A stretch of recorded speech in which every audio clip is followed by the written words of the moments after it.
Hello, I'm Eric Snodgrass, Principal Atmospheric Scientist with Nutrient Ag Solutions, and I want to thank you for watching this weekly Ag Weather Update brought to you by the Farm Credit Associations of North Carolina.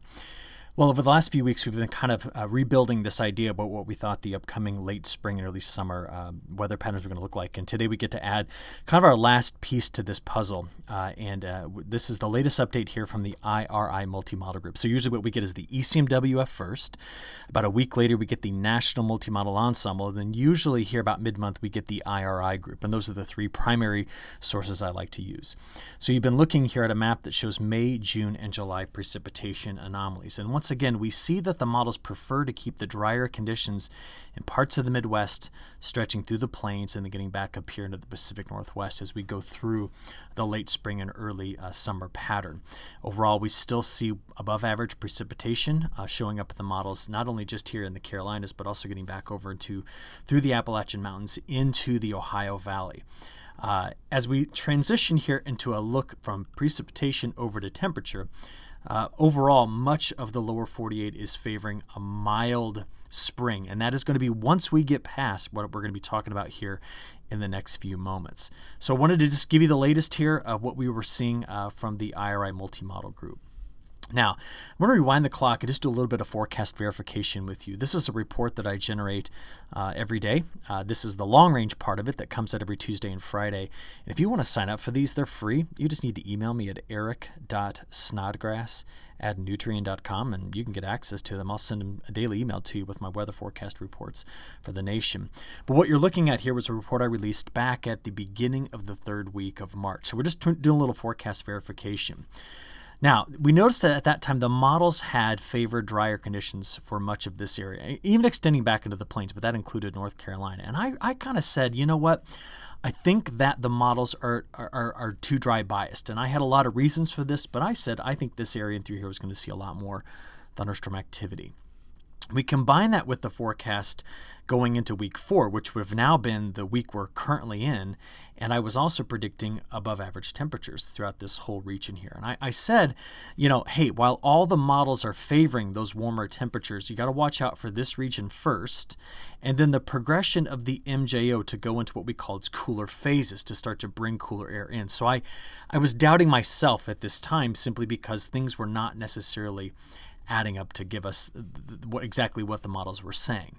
Now, with that, I'm going to show you what the MJO did. We would prefer the MJO in early spring to be over in phase 6. If it's in phase 6, we are mild. We get that early season heat. But if it progresses over through phase 7, where the models thought it was going to get stuck for a while, which it did, but not as long as we thought, well, as it gets over into phase 8, 1, and 2, and then potentially down here into phases 2 and 3, those would be considered the cooler phases of the MJO. Now, these squiggly lines tell us where it's going, and the models are really yanking this through phase 8 and phase 1, and I'll explain to you exactly what that's going to do to our pattern, at least its relationship, in just a few moments. But let's keep with this verification. At the same time that the tropics are doing what I just described to you there with the MJO, because remember, La Nina is off the table now. This is all going to now be dominated by a different mode, which is the MJO rather than La Nina. Now, let's come back up a little bit farther to the north. You're looking at momentum. I know these maps are a little tricky to see, but about this point in March is when I released that forecast. And we saw very low momentum in the subtropics, but high momentum here going through the North Pacific, for example, tapping into Alaska. And the concern about basically getting the pattern to do that was that there was quite a bit of colder air building up over Alaska and getting into, much of northern Canada. And what ended up happening is, well, the jet stream pattern favoring stronger winds here have now allowed this colder air to come out, and it's making its way quickly through the midsection of the country. So to give you some statistics here, let's look at precipitation first. The front half of April here, April 1 to April 18, we've been drier, despite some storms we've had, despite some nasty storms we've had at the beginning of April. We've been drier throughout both of the Carolinas. You get up farther into the Mid-Atlantic, there are some wetter conditions there. But I just want to point out, this is an area that I missed overall. Same for you in the Carolinas. Extremely wet in the lower Mississippi River Valley, near record dryness in the west, in the Pacific Northwest, but a lot more storms returning to the upper Midwest. So that's just a quick breakdown of what we've seen so far in April. Here's what the temperature patterns have looked like. Now, this is really where the models, I think, underestimated the dominance of the MJO, bringing in that colder air in through this area. So we only saw above average temperatures really in the Great Lakes Basin toward the northeast and along our coast at times, and then in the western part of the United States, really the desert southwest. So we just do this forecast verification exercise to understand model progression, model accuracy, and also my interpretation of it overall. So from there, what's in the near term? It's this front right here. Whoops, let's watch that again. It's this front right in this area. You see that air is coming all the way out, well, from Alaska, north of Alaska, through the Canadian prairie, and it's quite cold. And we need to talk about how far to the south that front advances here over the next few days, because currently there's a broad area right here in the Midwest. So corn and soybean farmers in North Carolina, listen carefully. We have got a very late frost freeze event that's setting up here. This is all winter winter weather advisories, but this is a freeze warning and a hard freeze warning for the panhandles here. And the cold air that's coming through is going to send those temperatures way down. And we're also going to be seeing some snow out of this. Take a look at our high-resolution NAM model. As I play this forward, you can see our low is curling up right over here, and there's a front draped right in this area. And what's going to happen is the snow is going to spread out of Colorado. It's going to spread through the midsection of the country into Missouri, Illinois, Indiana, Ohio, Michigan. And all while that's happening, we just have some scattered showers today. See them right here moving off the shore. And then it's just bland for us. In fact, we get to keep the warmth until that front gets to us at some point on the day on Wednesday. Now, with all that coming through, take a look at the total snowfall that's forecast out of this. That's right, we're going to put some snow down right here through the heart of the Corn Belt. And you can see kind of the streaky behavior of it. That's primarily due to the frontal boundary passing through and the timing. Just to put a number on it, this is the probability in this area of getting better than 2 inches. And just notice it's not getting over to the Appalachian Mountains. It's not getting over to us in the Carolinas. I'm just trying to tell folks that we have put the hard brakes on getting this crop planted in the midsection of the country on this forecast, which is now beginning to verify here. So let's watch it from the European model and see when the moisture returns to us over in the Carolinas. So as we slide through again today, we're going to watch those scattered showers just on the eastern side of the state here, getting into Virginia. And then the front blasts through the Midwest and finally tries to bring in some scattered precip to us by Wednesday. We're going to talk about those Wednesday, Thursday temperatures, though, in a few moments. But after that, high pressure builds in. And you can see that by the time we get out here to Friday, we have the high pressure anchored over us, which is going to give us a cool end of the week. But you know how the flow goes around these highs. It is clockwise. We start to return moisture right here into the midsection of the country, and watch what happens. Storms blow up there on Friday night. They pass into the lower Mississippi River Valley overnight, getting into Saturday morning. And then that gives us the chance here, getting into Saturday night, to have a soggy, mid-weekend here for us over in the Carolinas through the mid-Atlantic. And at this point, notice another change. In the Northwest, which you saw earlier has been very, very dry, moisture returns. That means the Pacific block has broken down. And this is going to open things up and change our pattern as we work our way into this last week of April. So again, I'm preparing in this forecast here to tell you that this weekend, I'm just rocking back and forth in the day on Saturday. That's when we're going to be watching out for the return of potentially strong to severe storms. That's at least what the forecast holds right now. And certainly a return of some heavier rainfall. Now, going out into next week, you get another kind of drier start to next week. But to see all that shake down, let's look at a few other maps here. First, I do want to show you just once again, this is the corridor of 2 to 4 inches of snow, maybe even more as you get up here and then eventually into the northeast. That's the European model's forecast for snow through the next 4 to 5 days.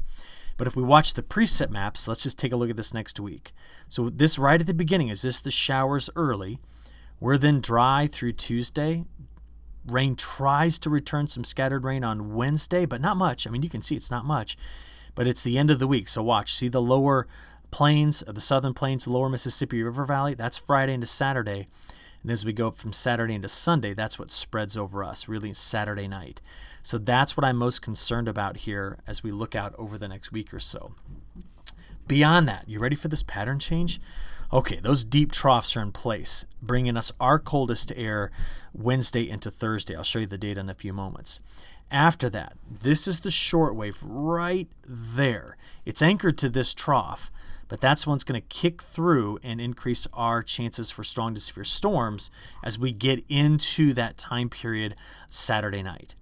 Now, the jet stream really repositions, and you can see that by next Monday, the flow is coming around like this, like that, and then running up over a ridge. That's moisture return, that's warmth return early into next week, and we're going to start to see into this area the risk for storms again. Beyond that, the model just starts to wash everything out for the last very end of April and the start of May. We need to see what that's going to do here in just a few moments. But the week 2 precipitation pattern from the European, just to show you the whole country, the west seeing moisture return. Severe storms lined up here, but I'll kind of make a weird looking D, okay? I think that everywhere inside of that area has the chance, getting into week 2, as the pattern breaks and opens back up to the Gulf of Mexico moisture, we're going to start to see quite a bit more in terms of severe storm threat and more normal late spring weather. Now, the GFS model sees that same pattern farther to the north here, but I'm just going to make a point. Let's extend this farther to the south, and I think we're going to see storms coming through this area as we get out here to finish April and start May. So I think when we look at this and we see, well, I see the drier colors here on the color bar, I wouldn't buy into it being dry is my point. Temperatures now. Let's do max temperatures first, then we'll do min temperatures. Monday's highs, Tuesday's highs. We're still in the 70s. Look at the Midwest. Going from Tuesday into Wednesday, this is when the cold air is on our doorstep. Thursday, it's firmly in place with our highs trying to get out of the 50s into low 60s. There's Friday's high temperatures, now getting into Saturday and Sunday of next week. It's the low temperatures, though, I think a lot of us want to see.